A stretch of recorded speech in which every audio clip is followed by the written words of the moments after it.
Welcome to Master Kalog and don't forget to subscribe for more update.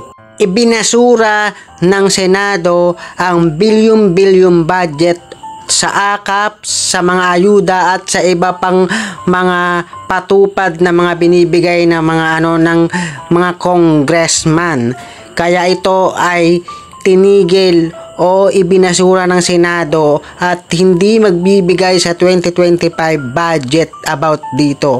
At ito ay hinarang ni Senator. Pakinggan natin ang kanilang mga pahayag. Po natin yung ibang mga sa Senado ay hindi yata nakakaintindi yata kasi hindi yata sila bumababa masyado eh. Kaya sasabihin ko lang sa ating mga kaibigan sa Senado, umikot na lang muna kayo at tanong mo muna sa taong bayan kung anong gusto nila. At sa nakikita ko po sa lahat ng pinupuntahan natin, gusto at nakakapopular itong programa. Ceasefire daw!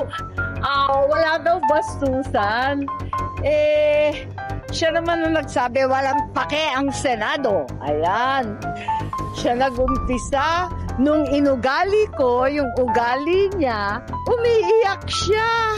Alam niyo, Amy Marcos. Kaya ito naman si Tambaloslos nagalit dahil hinarang ang 2025 budget para sa ayuda sa mga AKAP, sa tubad at sa iba't iba pang paggagamitan nito. Kaya ito, nagkaroon sila ng samaan ng loob at nagkaroon ng bangayan about dito sa pagitan ni Senator Amy at saka ni Speaker Tambaloslos. pag-aari ng sino man.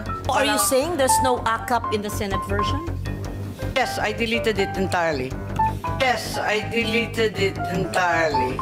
Nagulat din ako sa AKAP at mas lalo akong nagulat sa halaga. 26.7 billion. Isang programa na ngayon ko lang natuklasan at ngayon lang narinig, pero may bilin dito sa text, all soft projects including AKAP must go through the office of the Speaker. AKAP, AIX, TUPAD, MAIP for the PI and other efforts.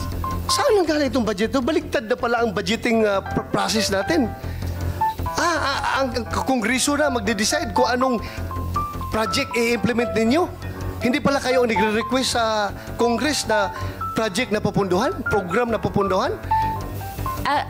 AKAP is not invented. But you just said that guidelines and the purposes had not been established. Yes, guidelines have to go through proper policy procedures. So Pero it's not linagyan na ng invented pera, out of the walang air. nakakaintindi kung paano gagawin, kung kanino ibibigay. Walang kaplano-plano pero may pera na. Madam Chair, there are programs that are provided by the GAA for NGAs to implement. But before we Yes, do with all implement, due we have respect, to... USEC, that is not the usual budget process we're familiar with. There's always a very well-defined project or program before a line item magically appears in the GAA. It's fought over, debated, and discussed very, very thoroughly in the subcommittees as well as the plenary. This wasn't. Parang baliktad naman yata yung buhay natin. Ngayon mag-iimbento ng dahilan, magdi-design ng project, pupunteriya yung mga beneficiary. Pero in the meantime, linagyan muna ng bilyon-bilyon. Yan na ba talaga ang patakaran ng DSWD? Ang PNP ngayon, nagbabantay na pag mag-release kayo na babawasan na naman yung pera, ang 10,000 ibigay sa tao, tapos ibalik yung, bawiin yung 9,000, 1,000 lang maiwan doon sa tao. Just to follow that, at mukhang unprogrammed funds yun, yung in-announce po nila sa press conference na yun. Just for the record, Madam Chair. Salamat po, Madam Chair. Salamat, Attorney. Pero ang bongga ng unprogrammed, nakadetalya na. 5 million per family. Ayos. May I know who distributes the AKAP? Ang DSWD ang siyang nagdi-distribute ng AKAP. Personally? Pareho rin lang ng iba't ibang programa kapag may listahan, susundan nila katulad ng SLP, ng AIX at iba't iba pa. Who goes to the venue? Because no senators go to the venue. Ang atin mga social worker at yung mga empleyado ng DSWD na mga paymaster. Who else? to effectively and efficiently implement the big AIC spy that the Senate Congress is giving the DSWD, given the same problem that exists now, that there's a credit limit for the limited number of personnel? Yes, the effort really is right now, kung maaari, ang ginagawa nila, may cash sharing sila na fina-farm out na sa land bank. At nag-umpisa na ito sa Region 4A at saka sa Region 3 kasi hindi na nga kinakaya ng taga-DSWD dahil labis-labis na nga ang laki ng pondo at napakaraming beneficiary. I believe this is a similar problem with TUPAD as well, where there's also a limitation Pero on ang the number tupad of ang personnel. liit-liit lang kung ihahambing Compared sa to the AICs. linalabas nila kasi meron silang QRF sa disaster, madalian pa yun. May AICs, may AKAP, may sangkatutak na programa sa DSWD. AKAP is a new program, yes. Yung SOCPEN, napakalaki nun, yung social pension sa ating mga senior citizen. I'll get to that. I'm glad Ang that's laki-laki na talaga ng Yes. programa ng DSWD, pero halos nakapako ang empleyado na permanente sa bilang ng 3,400. Okay. With the permission of the good Senator Legarda, just one question. May I know who distributes the AKAP? Ang DSWD ang siyang nagdi-distribute ng AKAP. Personally? Pareho rin lang ng iba't ibang programa kapag may listahan, susundan nila katulad ng SLP, ng AICS at iba't iba pa. Who goes to the venue? Because no senators go to the venue. Ang atin mga social worker at yung mga empleyado ng DSWD na mga paymaster. Who else? Maraming sumasama na politiko, nakikita naman po natin. Okay.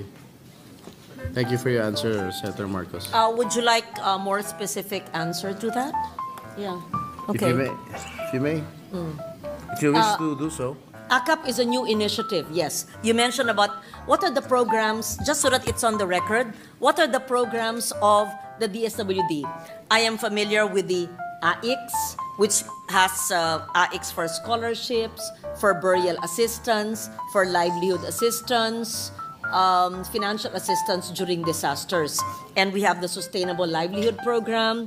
May I clarify, can the AICS be used for partially damaged and totally damaged homes? Because I tried to look at the programs of the DSWD. Yes, or certainly. Even The AICS can be utilized for disasters. So victims of disasters can also access AICS and use it for food, for medicine, for educational assistance, and also for houses. Although the previous program for partially and totally damaged houses is now under NHA. I know that even referring to victims of Typhoon Christine, there's really difficulty. Hirap na hirap ang mga nasalanta na walang yero, walang bubong. Cash assistance ang binibigay. Oo, hindi Pero nila alam sa ang lalapit. tagal-tagal. Ang Okay, tagal-tagal sinabi na talaga. nyo, sinagot na nyo yung tanong ko, ano pong ahensya ng gobyerno ang pinaka-mabilis na lapitan sa mga nasalanta na walang bubong, nabutas ang bubong, o nawala ng bahay? Sa akin po tinatanong kung NHA ba, Shelter Assistance and DSUD pero hindi rin, LGSF ba pero mabagal rin yon, o DSWD. San ho sila Palagay ko, hihingi ng pangbili ng yero? Sa hunot dulo, DSWD pa rin ang pinakamabilis. Sa bagal natin, mas mabilis pa rin. Kasi kung mag-iintay ka dyan sa NHA, hahanapin pa nila ng pera. Pagkatapos kung yung NDRRMC, nagbibiroan kami, tapos na yung emergency, nag-aaral pa lang sila. So, Ano ang masasabi nyo sa usapin na ito? At kaugnay nito, dapat pa bang ituloy ang bilyon-bilyon budget sa AKAP para sa 2025, ito ba ay dapat bang ituloy para maibigay sa mga bibigyan ng mga ayuda? So ano po ang magiging opinion nyo about dito? Maraming salamat po, and don't forget to subscribe, like, and share. Thank you.